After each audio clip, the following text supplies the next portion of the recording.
Welcome to the Dice Tower, a series of video reviews about board and card games. Here are your hosts, Tom Vassell and Sam Healy.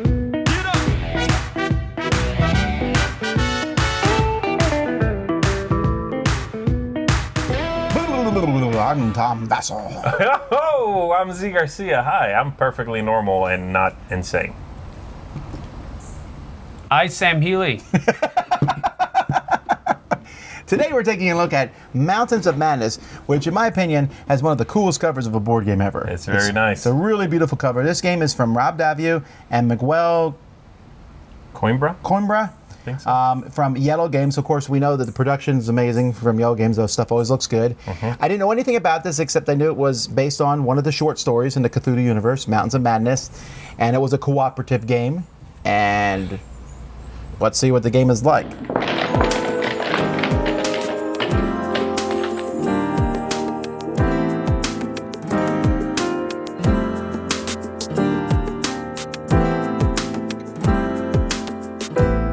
So here's the board of the game. You're going to be setting up here some Coast, Mountain, City, and Edge of Madness tile and Escape tiles. There's actually more tiles than you need, so you won't put them all out on the board. And you're going to have these tiles out here, and players are attempting to win the game as a group. They got to fly up to the Edge of Madness, go through the 3 escape tiles, and then have fewer injury. You start with some injury cards. You have fewer injury cards or equal injury cards to the number of artifacts. These are different artifacts you can find as you're searching the mountain. You need to get at least as many artifacts as you have injury cards. Over the course of the game, you might get more injury cards, and if you ever need to take injury cards and there isn't any, you lose the game. If you escape and have more injury cards than you have artifact cards, you lose the game. And if at any point players basically are going to run into madness, they have these leadership chips here that they're going to start the game with, and you will be spending these chips as the game goes by off this board. But sometimes you need to throw a chip back into the box, and if all your chips are gone, you lose the game. Now, the way each turn goes, one person's the leader, and each player has a character board, and there are different characters in the game. Each character has 2 sides, so here we have Danforth, and Dorothy Peabody, and Frank Peabody, and Professor Atwood, etc. There's no real difference between them. They just tell you how you can use chips and the 4 different resources in the game: crates, weapons, tools, and books.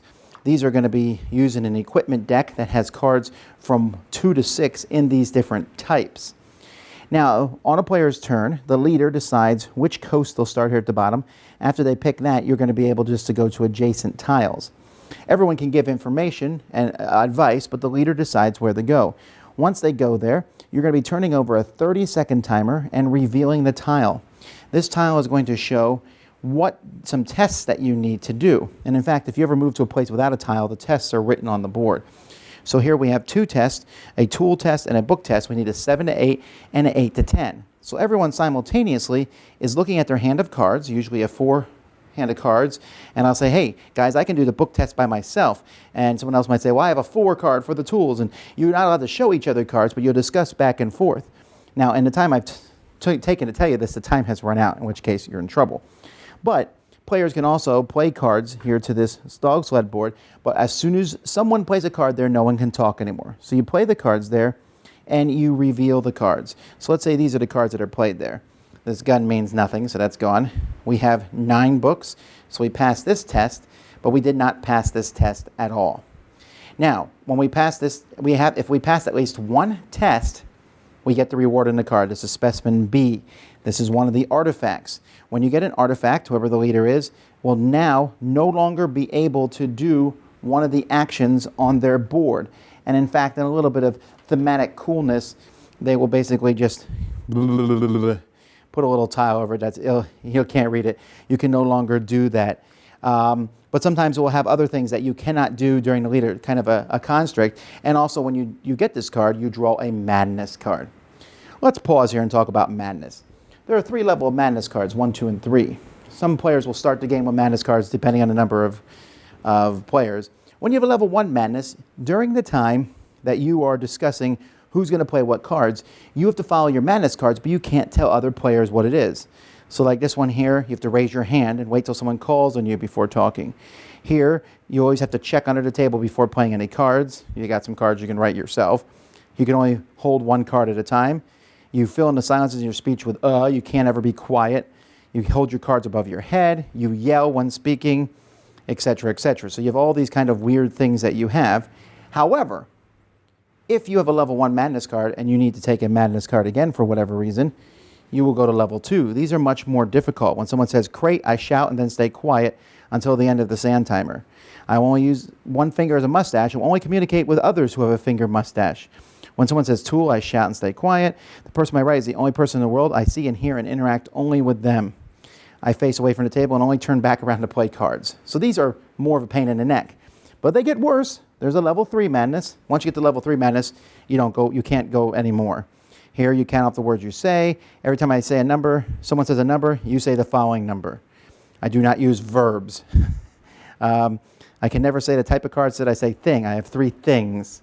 So you can see the more madness you have, the more difficult it's going to be working with other people. In this case, remember we succeeded 1, we failed 1 too. When you fail, you either have to give someone a madness or upgrade their madness, or you roll the die. If everyone's madness is at level 3, you have to roll the die. When you roll the die, it can add 2 injuries to the discard pile, which is awful. You can roll confusion, which means you will discard cards from the draw pile equal to the difference of your failure. So here we didn't play any cards, so we would lose 7 cards from the draw pile. But let's say we played 5 tools, we would only lose 2. Or you can roll lack of confidence, in which case you need to discard 2 of these. You can always discard 1 of these to re-roll the die if you want to. And remember, you can use these chips for different things. Like the leader can pay 1 chip to ignore someone's madness card for a turn. They can pay a chip to add 30 seconds to the timer. They can pay a chip to re-roll the die. They can pay a chip, and on one turn everyone has 5 cards instead of 4. But eventually you're going to run out of chips, so the player can decide to take all their chips back. This also shuffles the discard pile into the draw pile, and when it happens, you then must take 1 chip permanently out of the game. Other things you can find during the game, you can find these alien devices and elder signs and things like this. These are 10s, and these can get put into your deck. Sometimes you'll heal, like on this tile here. If you succeed, you will heal, although you notice this one has an exact 111. And also you'll notice the gun here is gray and the crate is red. That's just there to mess you up. And sometimes you'll heal things, sometimes you'll search. This gives you a knowledge card, but you'll notice they have all kinds of, these are faded out, they're harder to see. When you get escape, there's usually not, sometimes there's no reward on these tiles. Everything here is gray. You need an exact 7 or 11. So there's all sorts of tests that you need to do. Escape, don't have too many injuries, and you'll win the game. But it's not easy. Now, if you want to see this game played, we actually did a playthrough of it on our channel. So you can see how the game plays through. I'll tell you what, this caught me off guard because I was not expecting this. First of all, some people told me they're interested in this game because of Cthulhu. Right. And Cthulhu is in the background theming of this game, and that's it. He never shows up, as far as I know. It's more of an excuse to play a game where you get to do this madness thing. I think the game almost leans a little bit more towards being a party game than, it's like a cooperative party game. Okay, yeah, I guess so. It's definitely a cooperative game. I know what you're trying to say as far as it being leaning in towards a party game, but I'm still kind of remiss to say that. No, I'm not saying it is a party game, right? It is not a party game, right? But No, it does it's lean not. towards being, it's more silly than it is Correct. sitting around. You're not in this game sitting there going, ooh, what's the next possible move to make? A lot of games are crunchy. And this one also, I don't know that in this game I ever felt a sense of horror. No, definitely not. You know, a lot of games, even if it's fake horror, I'm not scared playing Arkham Horror, but at the same time you're like, ooh. This one you're just like, look what he just did, type thing. I mean, you might fail a lot, but it still is never feels like, oh boy, here we go. The game's really turning up the heat because it's so silly. Yeah. Now, the game itself, the silly aspects of the game. Normally, I'm not a fan of games that tell you to be silly on purpose. Mm-hmm. I'll go a step further. I hate games that tell you to be stupid silly just to be stupid silly. But this one almost has a point. You are being stupid silly, but you are trying to overcome that. You have like a... Right. It's like when you play a role-playing game and you take that negative tick to give you more points to build your character. Correct. And so you're like, like Sam could not use verbs. All right, well, Can he still manage to communicate? Right, and I can't say numbers. I have to use my fingers. I can say whatever else, but when I come to a number, I have to use my fingers. I can't say the number. Stuff like that. What do you think about that madness aspect? Because you said you're going in, you were a little worried about the silliness part. Yeah. Well, again, I think the game is selling itself as one thing from the look and from the vibe, from the atmosphere it seems to set, and then you crack into it, it still looks serious on the inside. It doesn't actually... Not until you play the game do you realize, oh, wait, we got to do what? You know what I mean? So it's almost a bait and switch. I'm scared that the game is going to displease people who are going into it blindly thinking it's a serious Cthulhu game, because it very much looks like one, and I feel like it's not party game enough, like Sam said, which I agree with. I don't think it's a party game. Yeah, this is really. definitely one where, if you're watching this, good. This is one where you need to watch a review. No, I mean, well, I think you should always kind of do your due diligence before you buy a game. I know there are some games where your track record with the designer is stellar, so I'm probably going to like it. Or your track record with the company, you're probably going to like it. Whatever. I understand that, but you really should do a little bit of backgrounding. Oh, of course. Whenever you're making a purchase, especially when you're talking about $60 and up, as far as how much you're going to shell out for the game. So the whole idea of it looking different, I actually love the look of the book, the box. I love the look of the game, and the fact that you're being a little silly at it. I think that's actually a pretty cool thing. Again, though, do your due diligence so that you're not surprised when you open the box. See, I was surprised. Yeah. I really thought they would both not like it. Because I played it, had a great time, and I told these guys about it to try it. I really thought you would think it was too silly. No, I didn't think it was too silly. I enjoyed my play of it very much. It was a fun time. My concern is more from the point of view of replayability, actually, is my main worry for the game. I think it's a really fun game to play. I think it makes a great table presence. I think someone walking by as you're playing the game will be attracted to it, and I think it'll do well on that front, Like, this is the kind of game that's going to demo really well at conventions. I think it'll sell a lot at conventions, because people can see what's going on and be like, oh, that's hilarious. So-and-so back at home is going to love this. Boom, done, sold. I'm just worried about the replayability, because once you know a lot of these cards, I think the haha, that's funny till I figured it out thing is going to really drop off. It's kind of like Munchkin in many ways. The first time you play through a Munchkin set, you will laugh. It'll be a funny game. I don't know how many people come back to Munchkin because of the mechanisms. I wonder if that's what I'm worried about. I wonder if, though, the more times you play this game and the more familiar you are with those different crazy aspects of the game, the better you will be at playing the game and the better you'll do it. Actually, I was going to bring that up. Yeah, but it won't be funny anymore. Like, this is what I mean. Okay, there's one card in there that every time someone says something or whatever, you're supposed to go, I have an idea. And then do that. Like, wait, count to like 5 in your head while everybody's looking at you going, what? What? Yeah. That only works the first time. Right? Like the second game we have, and that card comes up, as soon as you go, I have an idea, and you wait for 1 second, I'm like, oh, he's got that card, ignore him. Let's keep going. But you can't ignore him, though. Yeah, you can. Sure, we can. The rest of us can just keep going. I know, but then all of the cards that he's going to be playing is out. You have to figure out what's No, he's just supposed to tick. waste your time. That's it. That person is just supposed to waste your time. They're supposed to say, I have an idea, and then waste your time a little bit. Well, again, That's what I mean. Those kinds of cards, some work. Some will be funny anyway. Standing in the corner, you're in the corner, not being able to look at the board, shouting back at the group, that's funny every time. Yeah. Some cards, I think, once you know them, the funny, like, replay value is what I'm saying. The replay value, I think, might be we might burn through that a little faster than games that don't have that I actually sort of wouldn't thing. have minded if they had maybe 15 more Madness cards per deck. Mm-hmm. And I think the replayability is there. I think the funniness will be there despite that. But my concern is actually what you said, in the fact that I will know, for example, there's one person who can't talk unless you say his character's name. Mm-hmm. If I see someone who won't talk, I'm saying their character name, because I know that card's in the deck. I know, but that makes you better at the game, though. It does, but it also takes away from that madness being really a detriment. Mini expansions. Well, maybe, that's fine. I think the game is good. A new set of crazy cards that you can just replace the old ones with fixes that that'd be entire great. problem. And it does have again, I like the game. I want to be clear on that. Yeah. I also think it has this small thing, and this is the thing with any kind of real-time game where you get so caught up in everything. This is one of those games I found it's really easy to miss the timer went out. Yes. It is, because everybody's looking at each other. They're not watching the timer. Right. Almost like you need one person I dedicated wouldn't mind, to actually. watching This is that one of the few timer. games I think I wouldn't mind where there was a timer that was like, beep, Like on a 5 buzzer, seconds yeah, left, and you're yeah. like, oh, play the cards now. Yeah. That would be useful. An assisting app would be great for this. And, again, I feel like the win conditions are not intuitive.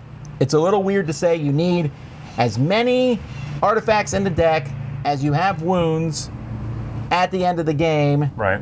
And wounds are going down and artifacts are going up, and so there's this constant mat, like, okay, we have this many. It just, explaining that to people and getting through it, I thought was a little wonky, or even just how the poker chips go to the There's discard pile. There's a lot of rules in this game, actually, especially with that poker chip stack. That you can trigger one for like 4 or 5 different effects. Once they run out, you need to get rid of one, and then you shuffle it back in. You get the stack again. Those are all very gamers mechanisms kind of stuff. And then on top of that, you put this layer of like, and now let's be goofy and stupid, and it's like, good luck finding an audience. You know what I mean? That's kind of Right. how I feel about it. But despite all that, I still enjoy the game a lot. I'm giving it 1.5 pickaxes up.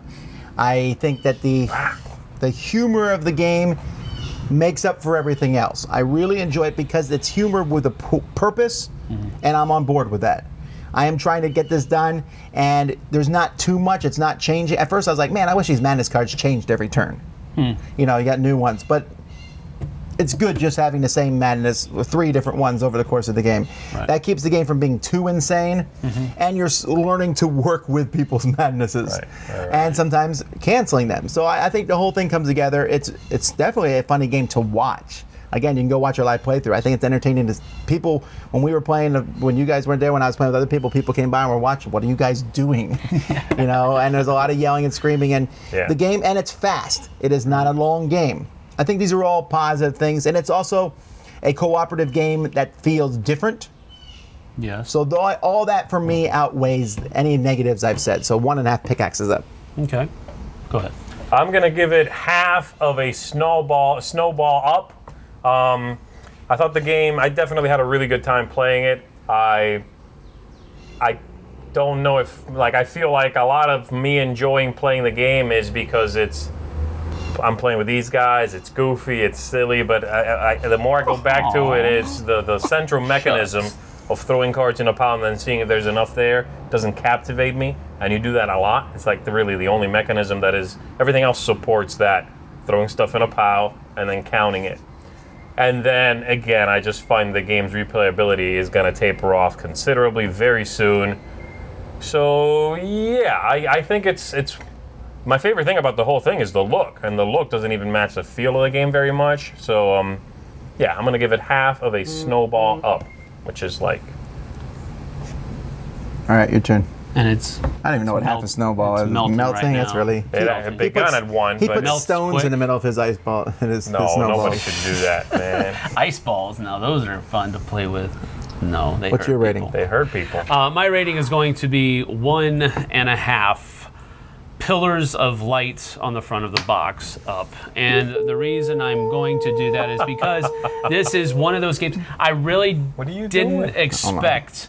I really didn't expect to enjoy this game, based on what you had told Didn't me. help the that I first. told you that. Sam, you will not like this game. Yeah, it didn't. But not only that, but it was when he told me that it was you're doing crazy stuff and you're doing stupid stuff. I'm like, man, this is like Quelf dressed up to look nice for a party.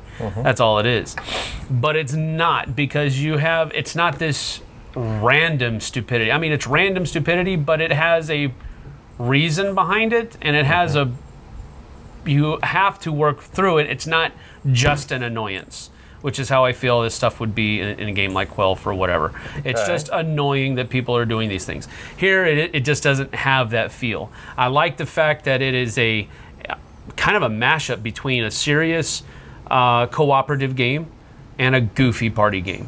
It's a smash up of those things. And I think when those two things come together in this format, it works.